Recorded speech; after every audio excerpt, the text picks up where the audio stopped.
प्यारे साथियों, हमारे YouTube चैनल में आपका स्वागत है, अभिनंदन है। चलिए, सूरदास का जो पद हमने शुरू किया था उसके आगे का पद संख्या 2 देखते हैं। अगर आपको वीडियो अच्छी लगे तो चैनल को सब्सक्राइब कीजिए तथा वीडियो को शेयर कीजिए। पद संख्या 2 दिया है आपका कि अभिगत गति कुछ कहत न आवे, जो गूंगे मीठे फल को रस अंतर्गत ही भावे। परम स्वादु सबहि सुनिरंतर अमिय तोष उपजावे। अमिय तोष उपजावे। मन बानी को अगम अगोचर, सो जाने जो पावे। रूप रेख गुण जात जुगत बिन निरालंब कित धावे। निरालंब कित धावे। सब विधि अगम विचारहि ताते, सूर सगुन पद गावे। तो चलिए एक एक शब्द का अर्थ समझते हैं, उसके बाद से इसकी व्याख्या देखेंगे। अभिगत। अभिगत मतलब होता है विधाता। विधाता या ईश्वर। गति, उनकी गति को कुछ कहत न आवे, यानी कि विधाता की गति के बारे में कुछ कहा नहीं जा सकता है। यानी कि सूरदास जी कहते हैं कि विधाता की गति के बारे में, अर्थात ईश्वर की गति के बारे में हम कुछ कह नहीं सकते हैं। ज्यों गूंगे मीठे फल को, ज्यों गूंगे मीठे फल को रस अंतर्गत ही भावे। ज्यों मतलब जिस प्रकार। ज्यों का मतलब होता है जिस प्रकार। ज्यों का मतलब जिस प्रकार। जिस प्रकार। ज्यों मतलब जिस प्रकार। गूंगा मतलब गूंगा व्यक्ति मीठे फल के रस को खाता है और उसका मन के अंदर ही अंदर स्वाद का अनुभव करता है। अनुभव, स्वाद का अंतर्गत ही, अपने मन के अंदर ही उसका क्या करता है, अनुभव करता है। ठीक उसी प्रकार जो ईश्वर है, परम स्वाद सबहि सुनिरंतर, जो निरंतर, ठीक उसी प्रकार ईश्वर यानी कि परमात्मा की भक्ति को हम मन में अनुभव कर सकते हैं। और अमीय तोष उपजावे। अमीय का मतलब होता है असीम। अमीय मतलब असीम। तोष मतलब संतोष। संतोष। तोष मीन्स संतोष। उपजावे मतलब पाना। उपजावे मतलब पाना। तो जिस प्रकार ईश्वर परम स्वाद को लगातार मन ही मन में प्राप्त करके असीम और संतोष प्राप्त करता है, ठीक उसी प्रकार गूंगा व्यक्ति फल खाने के बाद अपने मुख से कुछ कह नहीं पाता है, उसका आनंद मन के अंदर ही अंदर लेता रहता है। मन बानी को अगम अगोचर। मन बानी। मन बानी को अगम अगोचर। अगम का मतलब जहाँ जाया ना जा सके। जहाँ जाया ना जा सके। जहाँ जाया ना जा सके। अगोचर का मतलब मन बानी को अगम अगोचर। अगोचर का मतलब इंद्रियों से परे। इंद्रियों से परे। अगोचर में इंद्रियों से परे। तो मन की जो वाणी होती है वो अगम्य होती है और इंद्रियों से परे होती है। जो जाने यानी सो जाने जो पावे, यानी कि जो उसे जानता है वही उसे प्राप्त करता है या पाता है। अगली लाइन है आपका कि रूप रेख गुण जाति जुगत बिन निरालंब किते धावे, यानी कि ना कोई रूप है उस निराकार ब्रह्म का, क्या है, ना कोई रूप है, ना कोई रेखा है, ना कोई गुण है, ना कोई जाति है, ना ही कोई हमें उन्हें प्राप्त करने की जुगति मतलब होता है युक्ति, उन्हें नहीं कोई प्राप्त करने की हमारे पास युक्ति है। वो निरालंब हैं, हम निरालंब हो गए हैं कि बिना सहारे के हो गए हैं। उनको हम प्राप्त करने के लिए कहाँ जाएं? कित धावे मतलब कहाँ, कित मतलब कहाँ,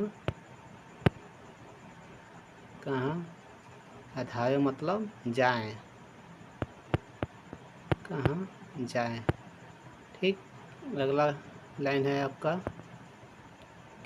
कि सब विधि अगम विचार रहित आते, यानी कि सभी विधि से हम उन तक पहुँचने के लिए विचार करते हैं, सभी विधि से हम उन तक पहुँचने के लिए विचार करते हैं। इस प्रकार सूरदास जी सगुण पद, उनके सगुण पदों को गा रहे हैं, सगुण पदों को गा रहे हैं।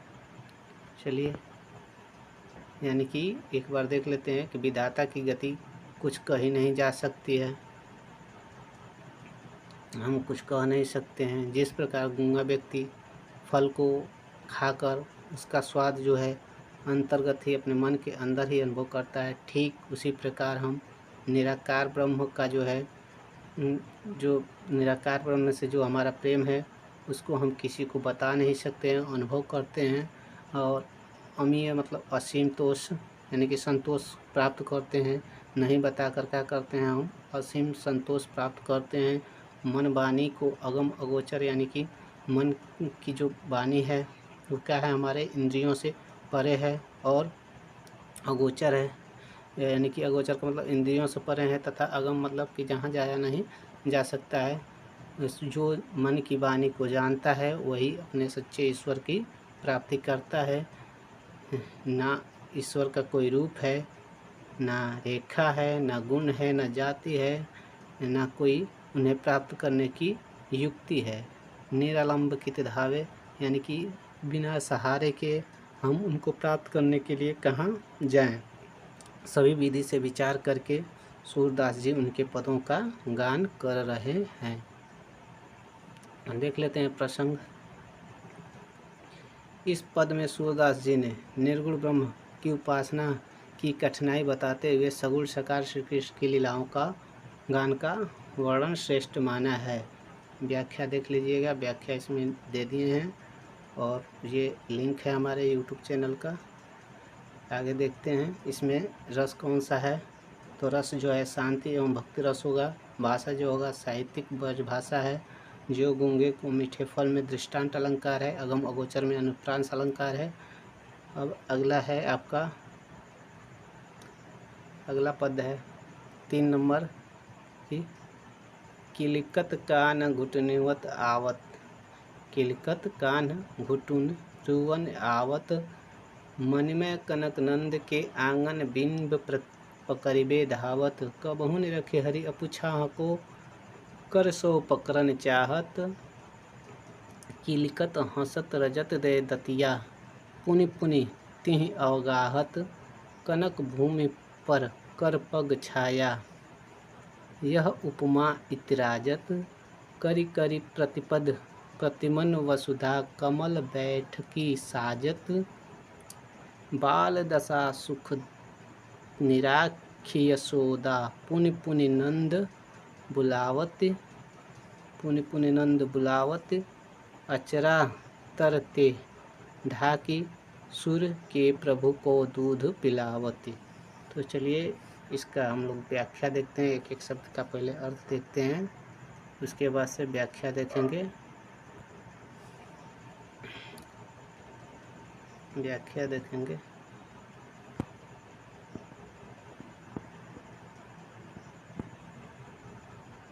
यानी कि चलिए व्याख्या देखते हैं इसकी। किलकत मतलब होता है किलकारी मारना, किलकारी, किलकारी मारना। कान मतलब श्री कृष्ण, घुटने मतलब घुटनों के बल, आवत मतलब आ रहे हैं, यानी कि हंसते हुए। श्री कृष्ण जब बालक छोटा होता है तो किसी भी घर में जब बालक छोटा है तो घुटनों के बल चलता है और क्या करता है, हंसते हुए चलता है। तो वही श्री कृष्ण के बारे में सूरदास जी कहते हैं कि जो श्री कृष्ण हैं वो किलकारी मारते हुए, श्री कृष्ण जो हैं वो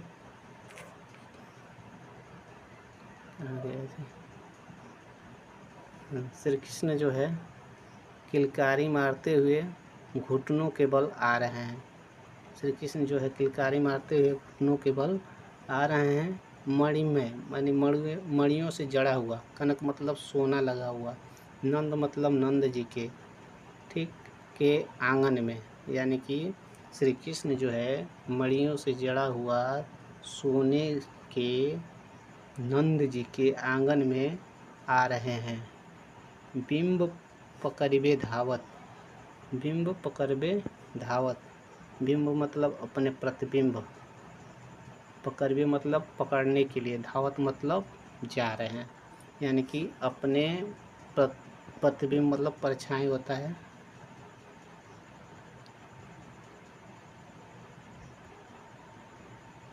अपने परछाई को पकड़ने के लिए जा रहे हैं, अपने प्रतिबिंब को पकड़ने के लिए जा रहे हैं। कबहू निरखी हरि अपुछा को, कभी क्या कर रहे हैं, कभी, कबहू का मतलब कबहू मीन्स होता है कभी, निरखी मतलब देखना, देखना, हरि मतलब श्री कृष्ण, अपू मतलब अपने, अपने, छाह मतलब परछाई को या छाह को लिख सकते हैं, छाह को। कर सो पकड़न चाहत, कर मतलब हाथ, हाथ, पकड़न चाहत, यानी कि कभी क्या करते हैं कि कभी श्री कृष्ण जो है अपनी छाह को निरीखते हैं, यानी कि देखते हैं और अपने हाथों से उसे पकड़ना चाहते हैं। उसके बाद से अगली लाइन है आपका कि अगली लाइन है कि किलकारी, अगली लाइन है आपका कि किलकारी हंसत दे, किलकारी रजत दे दतिया पुनि पुनि तिहि अवगाहत, यानी कि जब वो किलकारी मारते हैं यानी कि हंसते हैं तो हंसते समय रजत मतलब होता है सुशोभित, सुशोभित। जब वो हंसते हैं किलकारी मारते हैं तो उनके जो आगे के जो दांत होते हैं वो अत्यधिक क्या होते हैं, द्वय मतलब दो, दतिया मतलब दांत, जो आगे के जो दांत होते हैं वो अत्यधिक सुशोभित होते हैं। और पुनि पुनि तिहि अवगाहत, और ऐसा लगता है कि उनको बार बार, तिहि मतलब उनको, पुनि पुनि बार बार, अवगाहत मतलब बुला रहे हैं। तो जब वो हंसते हैं किलकारी मारते हैं तो उनके आगे के जो दो दांत होते हैं ऐसा लगता है कि उन्हें बार बार जो है, पुनि पुनि मतलब बार बार उन्हें बुला रहे हैं। आगे है कनक भूमि पर कर पग छाया, कनक मतलब स्वर्ण रूपी भूमि पर, कर पग छाया अपने पैरों की छाया देखकर, यह उपमा इतराजत, राजत मतलब सुशोभित होती है, सुशोभित।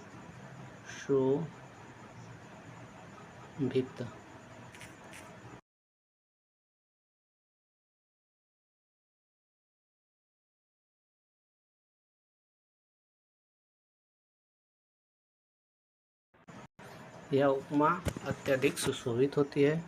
आगे चलते हैं।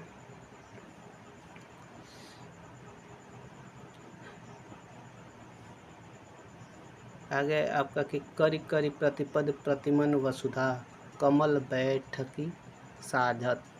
करि करि पद पद यानी कि उनका प्रत्येक पद बढ़ते हुए देखकर धरती, वसुधा मतलब धरती भी कमल जैसा आसन लगाए उनके लिए बैठी है। मानो कि वो अगर चल रहे हैं तो मानो ऐसा प्रतीत होता है कि धरती ने उनके प्रत्येक पग के लिए एक आसन, कमल का आसन लगाए बैठी है या सजाए बैठी है धरती माँ। आगे है बाल दशा सुख निरखी यशोदा पुनि पुनि नंद बुलावत। बाल दशा, यह दशा अपने बालक की देखकर, निरखी मतलब देखकर, यशोदा माता पुनि यानी कि बार बार नंद जी को अपने तरफ बुलाते हैं और अचराते यानी अचरातर मतलब आंचल तले ढक कर सूरदासी कहते हैं कि माता यशोदा प्रभु को यानी कि कन्हैया को, श्री कृष्ण को अपने आंचल तले ढककर और अपना दूध पिलाती हैं। तो इस प्रकार ये व्याख्या एक बार और देख लेते हैं कि व्याख्या क्या कहता है। एक बार शुरू से देख लेते हैं इसको कि किलकारी मारते हुए यानी कि हंसते हुए, किलकारी मारते हुए घुटनों के बल श्री कृष्ण आ रहे हैं। कहाँ आ रहे हैं तो नंद जी के आंगन में। नंद जी का जो आंगन है कनक मड़ियों से जड़ा हुआ आंगन में आ रहे हैं और अपने प्रतिबिंब को पकड़ने के लिए दौड़ रहे हैं, धा रहे हैं।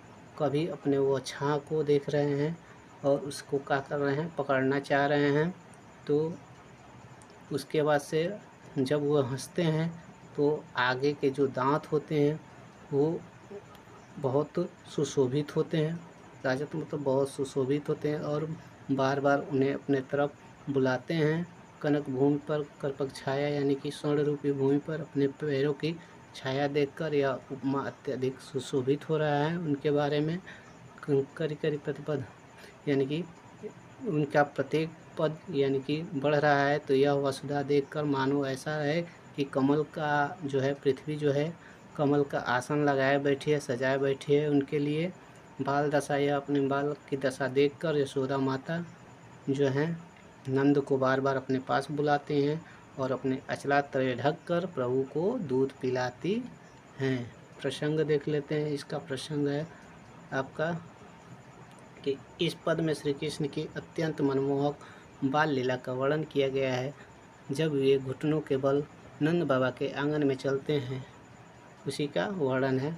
व्याख्या दिया है, व्याख्या दे दिए हैं यहाँ पे, इसको देख लीजिएगा। काव्यगत सौंदर्य देख लेते हैं। काव्यगत विशेषताएं, रस जो है वात्सल्य रस है। यहाँ पे वात्सल्य रस क्यों है कि पुत्र और माता के बीच के प्रेम का वर्णन है, इसलिए यहाँ पे वात्सल्य रस होगा। गुण कैसा है, माधुर्य गुण है। अलंकार कैसा है, किलकत कान करी में जो है अनुप्रास अलंकार है। और उसके बाद से रूपक अलंकार जो है इसमें आपका उत्प्रेक्षा एवं रूपक अलंकार है। कमल बैठकी साजत में जो है आपका रूपक अलंकार और उत्प्रेक्षा अलंकार दोनों है। आगे अगले तरफ बढ़ते हैं 4 नंबर की तरफ। 4 नंबर का व्याख्या है कि अब थोड़ा श्री कृष्ण बड़े हो जाते हैं तो अब गाय चराने की बात होती है। बच्चों को देखते हैं तो सोचते हैं कि गाय वही चरा लिया जाए थोड़ा, ठीक। तो गाय चराने के लिए जाते हैं। तो गाय चराने के लिए कौन सी जिद ठानते हैं, देखिए इसमें सूरदास जी क्या बहुत सुंदर वर्णन किए हैं। यह है कि मैं अपनी सब गाय चरय हो, प्रातः होत बलभद्र के संग, जय हो तेरे कहे न रहे हो, बाल ग्वाल गायन के भीतर नय कहो डर नहीं लागत, आज न सोवो नंद दुआई रैनि रहूँ गो जागत, और ग्वाल सब गाय चरई हैं मैं घर बैठे रहियो, सूर श्याम तुम सोई रहो अब प्रातः जान में दय हो। सूर्य श्याम अब सोए रहे हैं प्रातः जान में दय हो। चलिए एक एक अर्थ देख लेते हैं, उसके बाद से व्याख्या देख लेंगे। मैं अपनी सब गाय चराए हो यानी कि श्री कृष्ण जी कहते हैं माता यशोदा से कि हे माता, मैं अपनी सारी गायों को चराने जाऊंगा। प्रातः होत बलभद्र मतलब बलदाऊ, बलभद्र मतलब बलदाऊ भाई, ये बलभद्र मतलब बलदाऊ भाई। तो जब सुबह होगा तो मैं बलभद्र यानी कि बलदाऊ भैया के संग जाऊंगा। तेरे कहे न रहे हो मतलब तुम्हारे कहने से अब रुकने वाला नहीं हूँ, मैं जाऊंगा तो ज़रूर जाऊंगा। आगे है और ग्वाल सब गाय चरे हो, और ग्वाल सब यानी कि कहाँ गया, ग्वाल बाल गैयन के भीतर, हे माता मुझे ग्वालों और बाल के संग तथा गायों के बीच में, भीतर मतलब बीच में, नैकहूँ मतलब तनिक भी डर नहीं लगता है। यानी कि हे माता मुझे ग्वाल गाय चराने वाले लड़कों और बालकों के बीच में, गायों के बीच में थोड़ा भी डर नहीं लगता है, तनिक भी डर नहीं लगता है। आगे है आज न सोवो नंद दुहाई, आज न सोवो नंद दुहाई, हे माता आप कितना भी मुझे पिताजी की दुहाई दीजिए, नंद जी की दुहाई दीजिए, पर आज मैं सोने वाला नहीं हूँ। ये आप भूल जाइए कि मैं सोऊंगा। रैनी मतलब होता है पूरी रात, रैनी मतलब रात, रहो जागत, मैं पूरी रात आज जागा रहूँगा, आज सोने वाला नहीं हूँ। नंद जी की भी दुआई देंगी तभी हम सोने वाले नहीं हैं। और ग्वाल सब गाय चराई हैं, मैं घर बैठे रहियो, और बाकी जितने ग्वाले हैं सब गाय चराने जाएंगे और मैं घर पे बैठा रहूँगा।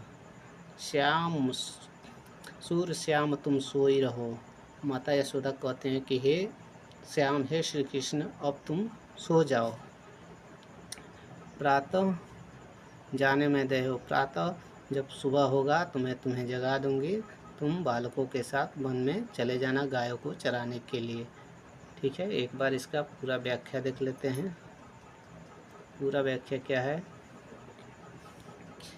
यशोदा से कहते हैं कि जो यशोदा माता है, श्री कृष्ण जी हैं, यशोदा माता से कहते हैं कि मैं अपनी सब गाय चराए, हे माता मैं अपनी सब गायों को चराऊँगा, और सुबह होते ही बड़े भैया यानी कि बलदाऊ भैया के संग जाऊँगा। अब तुम्हारे कहने से रुकने वाला नहीं हूँ। ग्वाल और बाल के बीच, गायों के बीच मुझे तनिक भी डर नहीं लगता है। आज मैं सोने वाला नहीं हूँ। नंद जी का कितना भी दुहाई दीजिए, आज मैं सोने वाला नहीं हूँ, आज पूरी रात मैं जागा रहूँगा। और ग्वाल जितने भी ग्वाले हैं सब गाय चराने जाएंगे और मैं घर पे बैठा रहूँगा। और सूर्य श्याम यानी कि अब यशोदा माता कहते हैं कि हे श्याम, हे श्री कृष्ण तुम अब सो जाओ, प्रातः जब होगा तो मैं तुम्हें जगा दूंगी और आप चले जाइएगा, यानी कि बालकों के साथ चले जाइए। बढ़ते हैं, देख लेते हैं इसका प्रसंग है। प्रसंग दिया है आपका कि इस पद में श्री कृष्ण माता यशोदा के वन में गाय चराने का बाल हट का वर्णन किए गए हैं। यानी कि अगला क्वेश्चन अब बढ़ते हैं आगे है आपका काव्यगत सौंदर्य देख लेते हैं। इसमें वात्सल्य रस है, शैली जो है मुक्तक गेय पद है। ठीक,